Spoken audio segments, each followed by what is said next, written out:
Mateo capítulo 16, versículos 13 al 20. Y el título del sermón es ¿Quién es Jesucristo?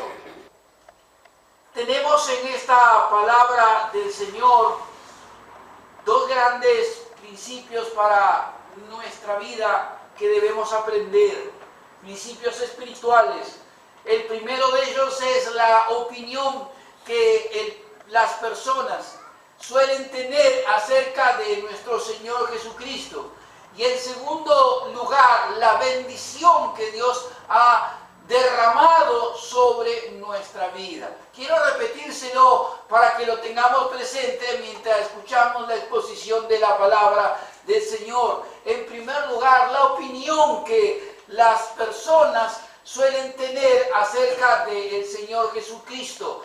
Y por el otro lado, la bendición que Dios ha derramado sobre nosotros acerca también de su Hijo Jesucristo. En primer lugar, tenemos un momento en particular en donde Jesús está reunido allí con el Señor Jesucristo en Cesarea de Filipo, una región cercana al río Jordán, pero una región también idólatra. Inclusive allí había muchos santuarios, o alguno importante también del llamado Dios Pan, donde muchos rendían culto allí. Por esos lugares también se movía el Señor Jesucristo con sus discípulos. Y de allí la contraposición con esta palabra que tiene el apóstol Pedro al describir a Jesucristo como el Dios viviente en contraposición con los dioses muertos y falsos que se adoraban en ese lugar. En ese marco allí el Señor Jesucristo hace esta pregunta a sus discípulos acerca de lo que el pueblo, acerca de lo que la gente dice acerca de Él. Por eso esta pregunta que Él hace a sus discípulos: ¿quién dicen los hombres que es el Hijo del Hombre? Entonces ellos como grupo contestan haciendo una distinción de tres grupos en medio de la multitud segura que está siguiendo al Señor Jesucristo. Dividen en tres grupos. El primero describe al Señor Jesucristo como Juan el Bautista, el segundo como Elías y el tercero como Jeremías o algún otro profeta. Es decir, en primer lugar, estos tres grupos de la población del pueblo que está siguiendo al Señor Jesucristo lo describen como un profeta más. Algunos creen que, dicen los discípulos, algunos creen que el Señor Jesucristo es Juan el Bautista, porque inclusive Herodes mismo pensaba que aquel que decapitó a Juan el Bautista pensaba que Jesús era Juan el Bautista resucitado. En el capítulo 14 dice allí la palabra del Señor: en aquel tiempo Herodes el tetrarca oyó la fama de Jesús y dijo a sus criados: este es Juan el Bautista, ha resucitado de los muertos y por eso actúan en él estos poderes. Ellos están haciendo referencia no solo a la persona, sino a los poderes que ven brotar del ministerio, actuar en el ministerio del Señor Jesucristo. Y algunos creen, como Herodes, que el Señor Jesucristo es Juan el Bautista resucitado de entre los muertos. Tienen también en su mente la figura, la persona del profeta Elías y también el poderoso ministerio que tuvo el profeta Elías respaldado por el Señor. Por lo tanto, al ver el ministerio del Señor Jesucristo sanando los enfermos, limpiando los leprosos, echando fuera demonios, viendo las señales de poder que el Señor Jesucristo hacía, ellos también buscan una similitud, tratan de buscar algún detalle para identificarlo. Entonces terminan concluyendo que erróneamente que él es el Elías que decían las escrituras del Antiguo Testamento que habrían de venir, aunque Jesús había enseñado que él había venido, digamos, el poder y la autoridad había venido también en la persona de Juan el Bautista. Y en tercer lugar también tenemos otro grupo de personas que identifican, que dicen del Señor Jesucristo que Él es Jeremías, otro de los grandes profetas del Antiguo Testamento, que Él es Jeremías, o algún otro de los profetas. Tratan de encontrar en Él por medio de la identificación con ese poder, aunque Jeremías no hizo señales, ni tampoco fue aceptada su palabra por el pueblo, pero lo identifican como alguien que tiene una relación especial con Dios, que está acompañando su ministerio. Estas son las expresiones, las opiniones populares que los discípulos le cuentan al Señor Jesucristo que tiene la gente acerca de Él.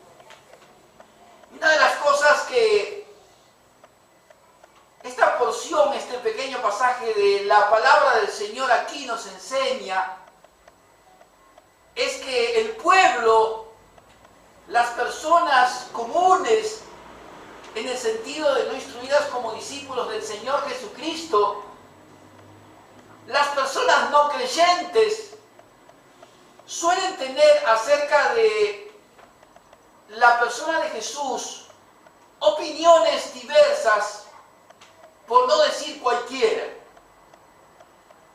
Basta que alguna autoridad religiosa diga algo para que inmediatamente se lo identifique o se lo relacione con la persona del Señor Jesucristo. Basta que se puedan ver algunas señales de poder para pensar que el Señor Jesucristo está detrás de ello. Yo se lo quiero repetir, porque es absolutamente importante para nuestra vida a la hora de definir como creyentes, sostenernos en la fe, de saber quién es Jesús. Y no actuar como el pueblo común que no ha sido instruido en la palabra del Señor, que no se comporta como un discípulo porque todavía no lo es, pero da rienda suelta a su imaginación y a su propia opinión. Se tiende a creer acerca de Jesucristo lo que alguna autoridad, muchas veces religiosa, diga. Si Herodes cree, autoridad religiosa, civil, como usted quiera, que Jesucristo es Juan el Bautista resucitado, entonces la gente cree que Jesús es Juan el Bautista resucitado.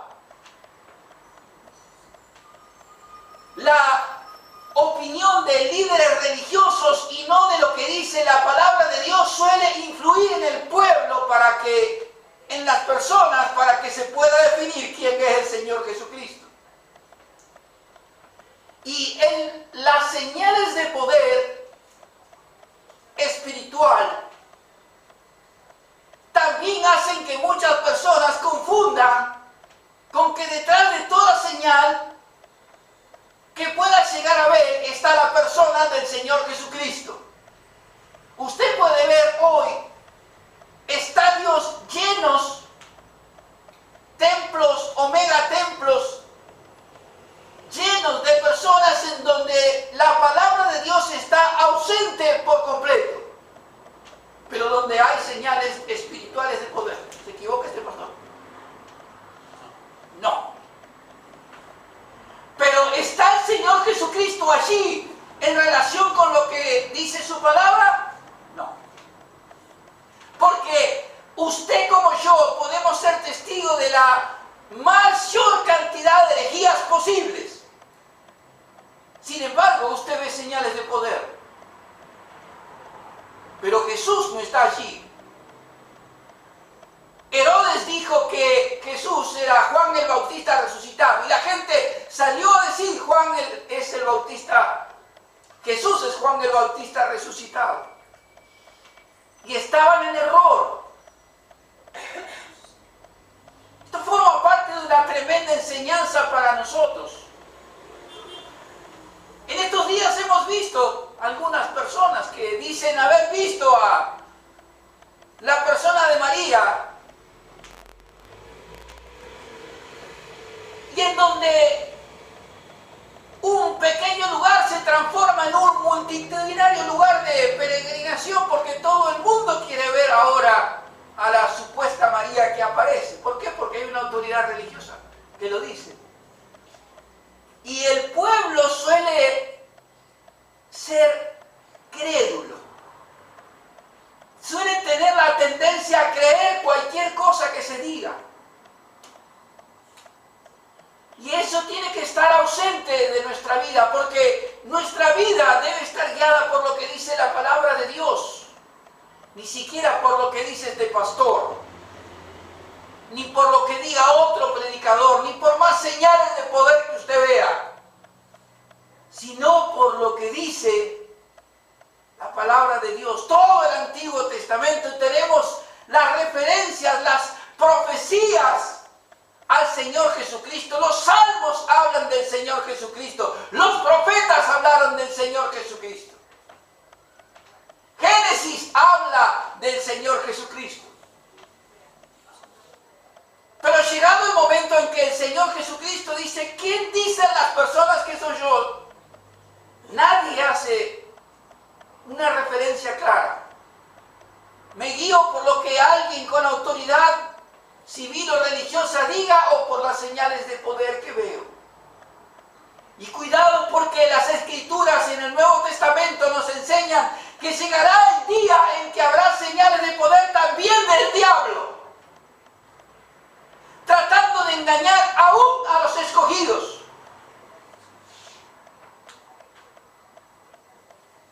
Y tenemos que prestar atención a lo que dicen las Escrituras del Nuevo Testamento, especialmente en lo que se refiere a las señales, prodigios, milagros, señales diversas de poder espiritual. Porque vamos a intentar ser engañados. Y no debemos actuar como actuó este pueblo, al cual Jesús ni siquiera responde absolutamente nada, sino que luego de escuchar el Señor Jesucristo la opinión de todo este pueblo equivocado, lo que hace Jesús, y aquí la distinción entre la multitud que suele seguir al mensaje, a las señales que puede hacer la persona del Señor Jesucristo y un verdadero discípulo de Jesús. ¿Me entienden? Acá la distinción entre la multitud que sigue, la que va por los panes y los peces, la que va simplemente por una sanidad, por una restauración matrimonial, financiera, etcétera, pero no por la persona del Señor Jesucristo como su Salvador, como su Señor, no como alguien que se ha arrepentido de sus pecados, ha creído en el Señor Jesucristo como su Salvador, sino que van por sus señales, por lo que pueden obtener. Y Jesús hace una distinción muy clara entre ellos y sus verdaderos discípulos. De aquí la diferencia que el Señor Jesucristo hace en la segunda pregunta. Pero ustedes, ¿quién dice que yo soy? Vosotros, ¿quién decís que yo soy? Quiero llamar su atención a esta palabra vosotros, porque en el original de las Escrituras griego, cuando esta palabra vosotros aparece en primer lugar, está dando un énfasis en el sentido de que esto es lo importante para mí. ¿Se entiende? cuando se pone en primer lugar en la oración, esta palabra vosotros, lo que Jesús está haciendo es mostrando que para Él, más allá que de lo que diga el pueblo, para Él lo importante es lo que dicen sus discípulos. Los que han estado con Él todo este tiempo, oyendo sus enseñanzas, viendo sus milagros, estando en comunión con Él, viendo cómo es su vida, aprendiendo de su relación con Dios. A Jesús, en segundo lugar, le interesa la opinión particular de sus discípulos. El pueblo, y no lo digo peyorativamente, las multitudes pueden creer lo que quieran. De hecho, siempre ha sido así, y no solamente con Jesús. Pero el discípulo del Señor Jesucristo no puede ser así. No debe ser así.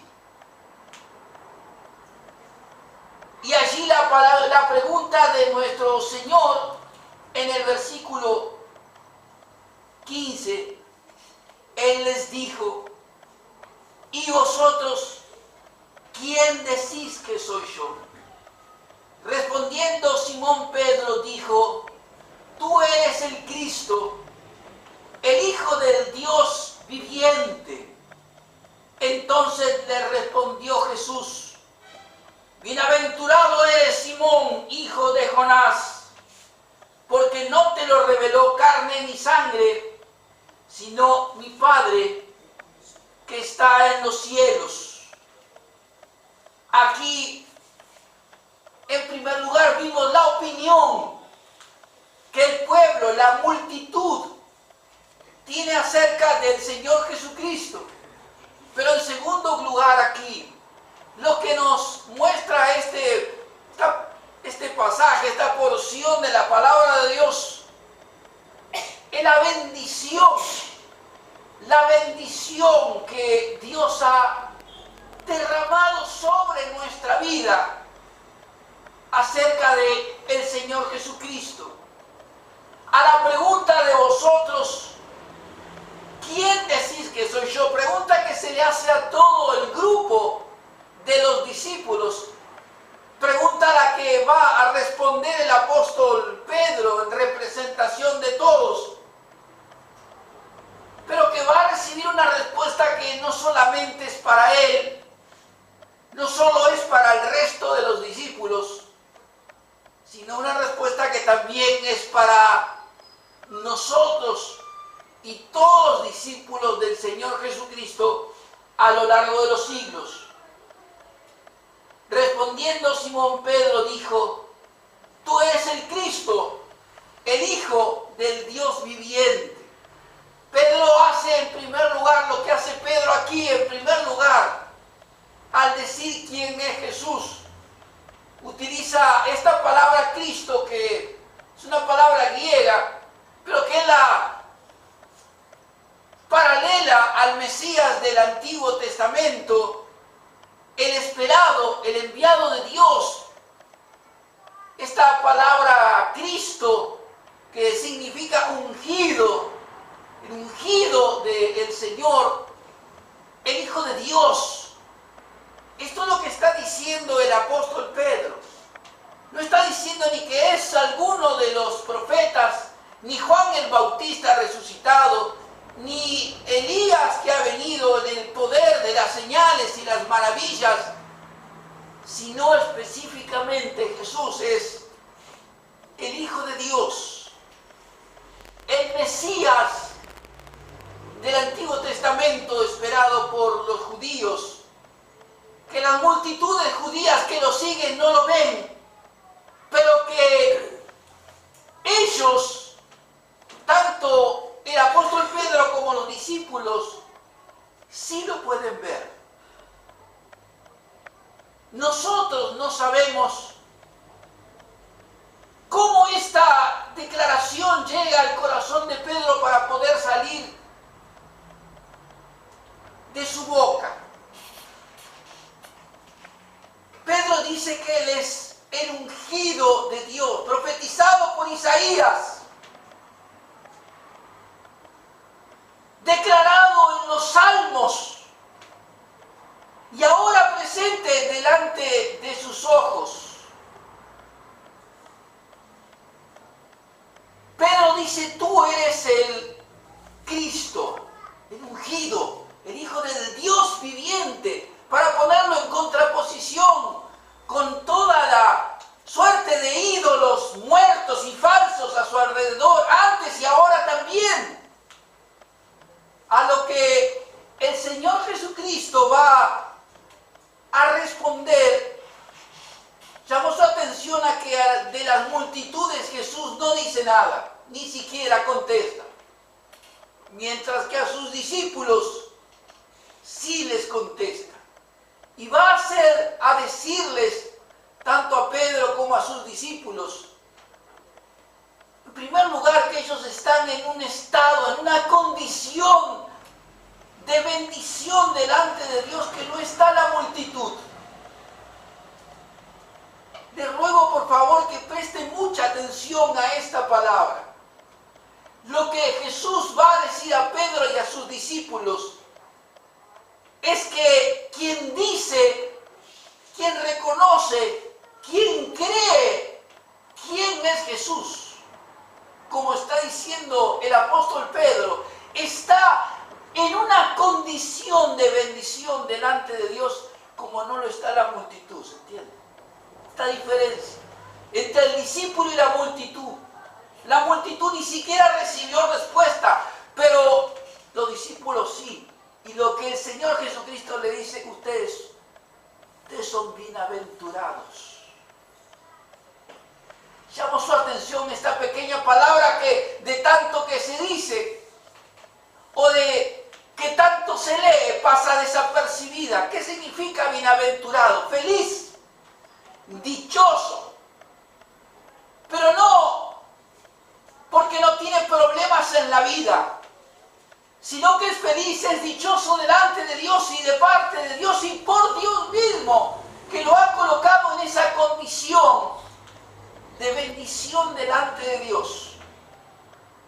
¿Por qué razón dice el Señor Jesucristo que Pedro está en primer lugar, en una condición, y los apóstoles están en esa condición de bienaventuranza?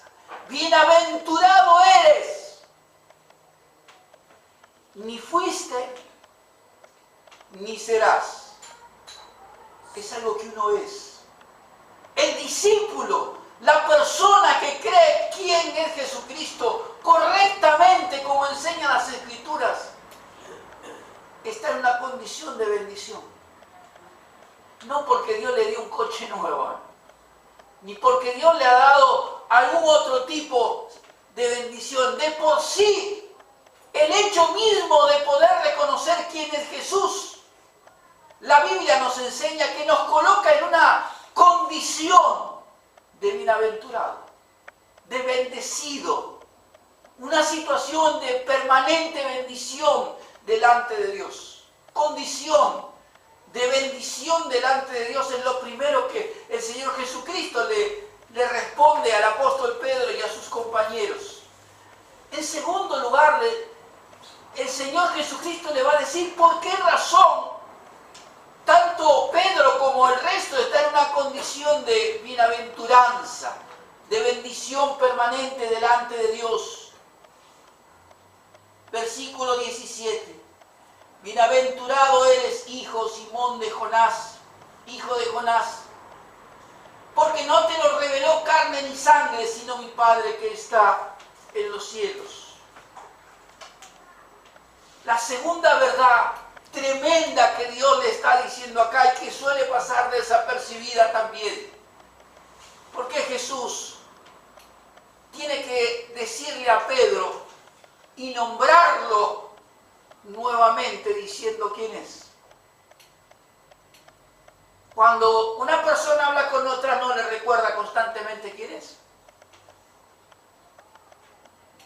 Sin embargo, Jesús aquí primero declara la bendición, el estado de bendición en el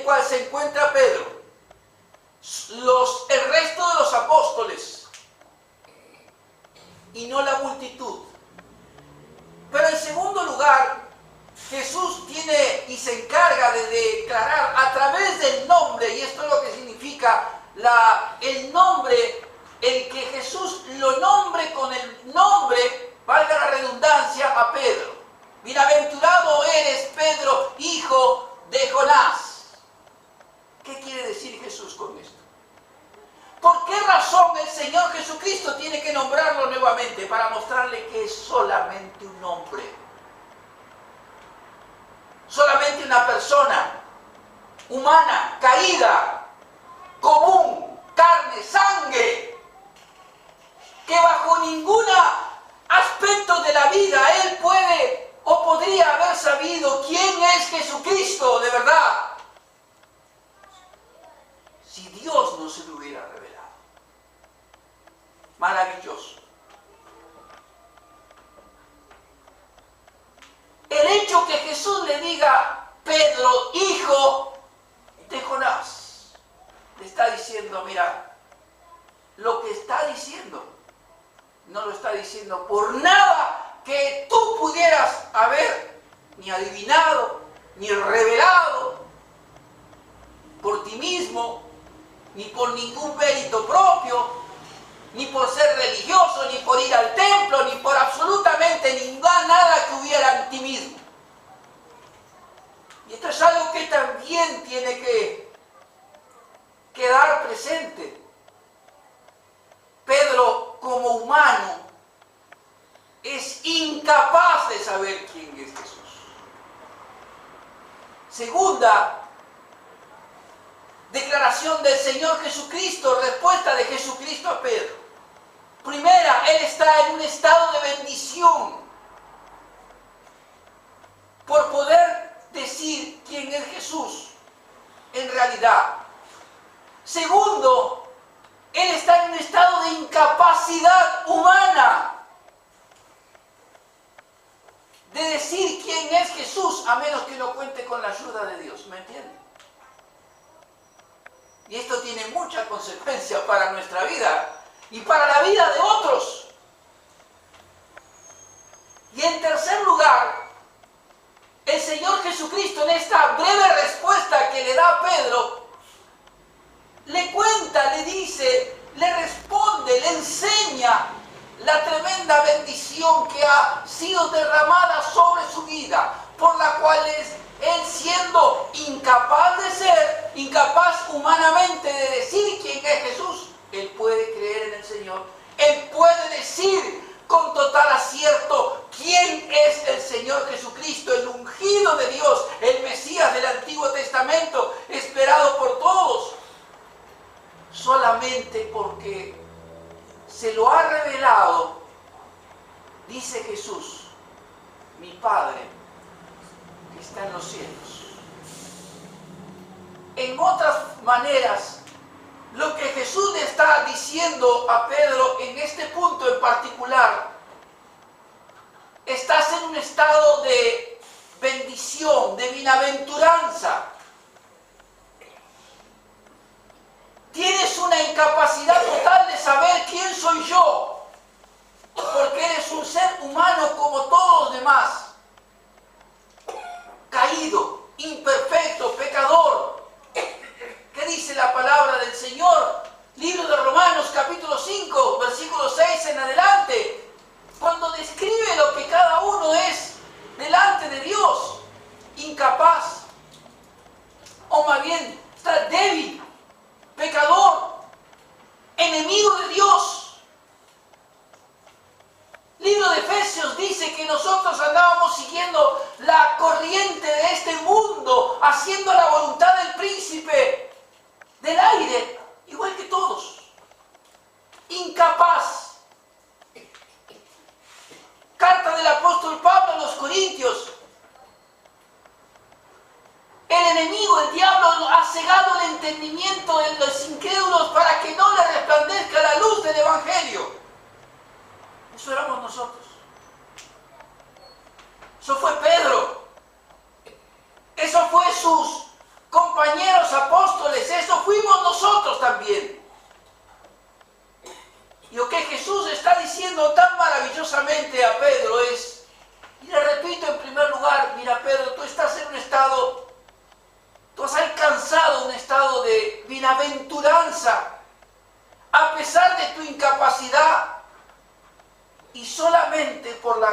de Dios, por la bendición que Dios derramó sobre tu vida al revelarte quién en realidad soy yo, el Hijo de Dios, Dios mismo, porque de haber sido por ti hubiera sido imposible.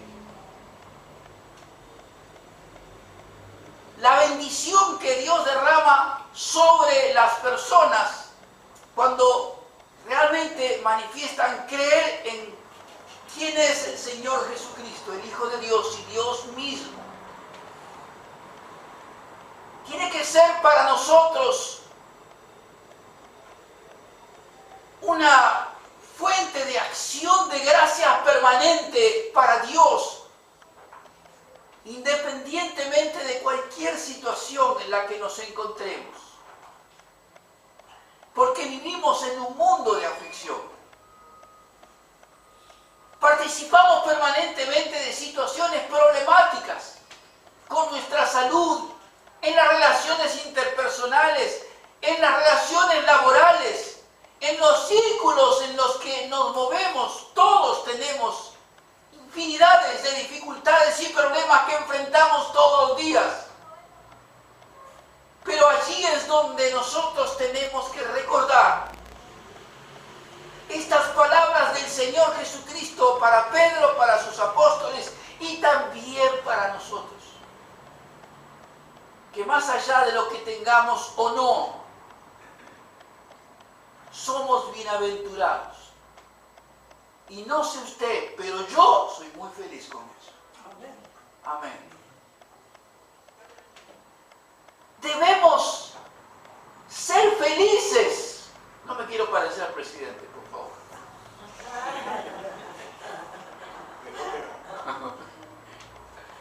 Pero debemos sentir ese gozo del espíritu, esa felicidad espiritual. Por la mañana, por la noche, durante el día hay problemas, es cierto, pero estoy en un estado de bendición que el resto no tiene. Yo sé quién es Jesucristo. Yo sé que tengo nueva vida por Él. Yo sé que voy al cielo por Él. Yo sé que he sido perdonado de mis pecados por Él. Yo sé que tengo acceso a su presencia, a la presencia de Dios por Jesucristo. No por nadie más, solo por Jesucristo. Pero eso que usted y yo sabemos que nos diferencia de la multitud es este estado de bienaventuranza, de paz, de alegría. Cuando alguien le pregunte cómo está, en lugar a veces decimos victorioso, no tendría que decir cómo está, bienaventurado. Algunos se ríen con razón. Porque no es lo mismo ser victorioso, lo cual no es un estado constante, sino que me puede llevar, puedo estar en derrota mañana, que poder decir yo soy constantemente bienaventurado. Todos los días de mi vida soy bienaventurado. Me vaya bien, me vaya mal, tenga bienes, no los tenga, soy bienaventurado. Feliz, dichoso, porque el Rey de los cielos así lo ha determinado. Porque si miro mi incapacidad humana, jamás podría haber conocido a Jesucristo. Y de hecho no fue así para nosotros. Si hay algo que nos diferencia de otras confesiones religiosas a un evangélico es que nace de nuevo, cree en el Señor Jesucristo.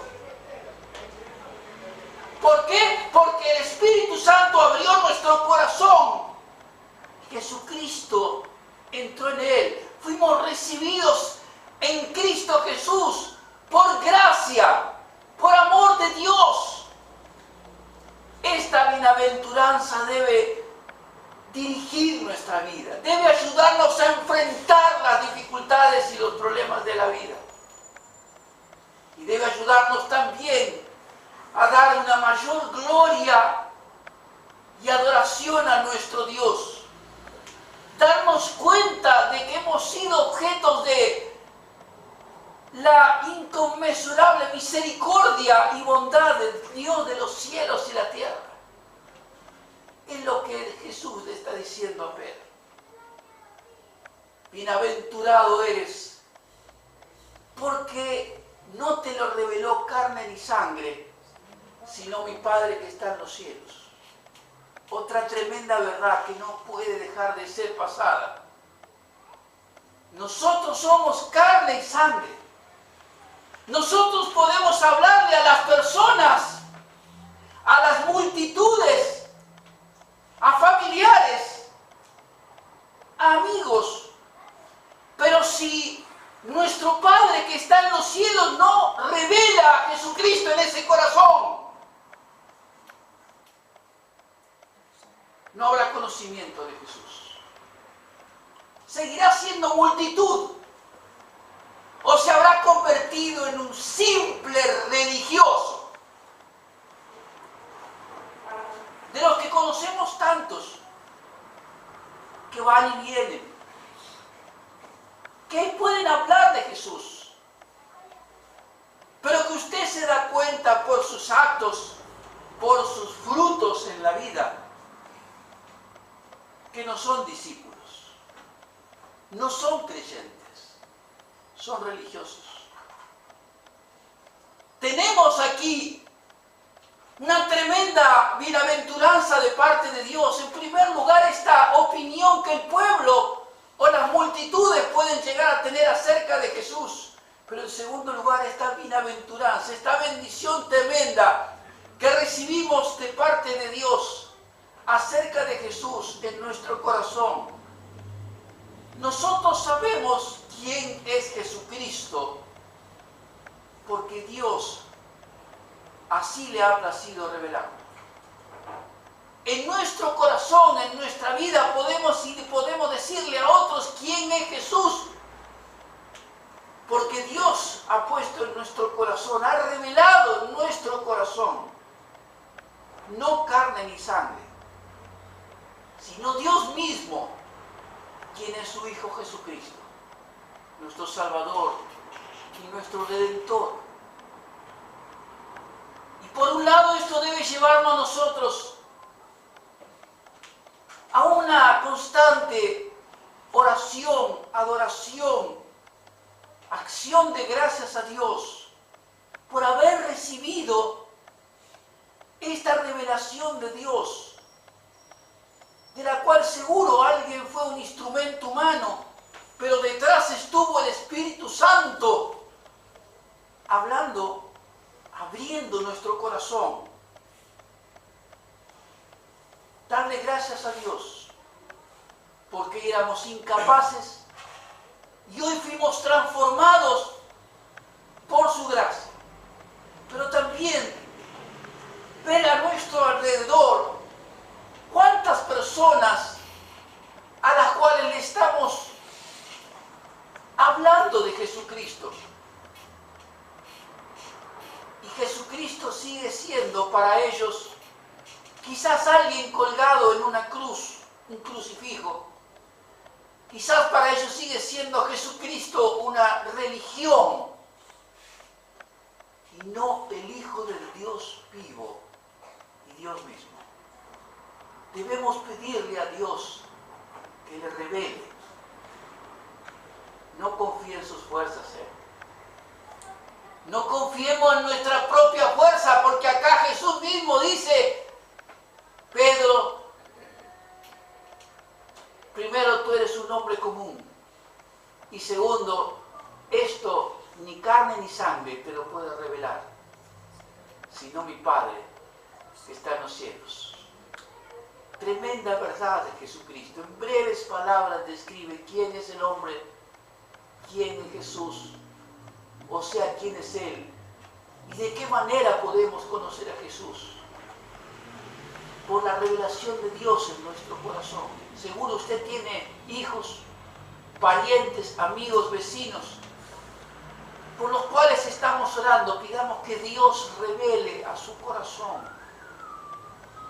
quién es verdaderamente nuestro Señor Jesucristo.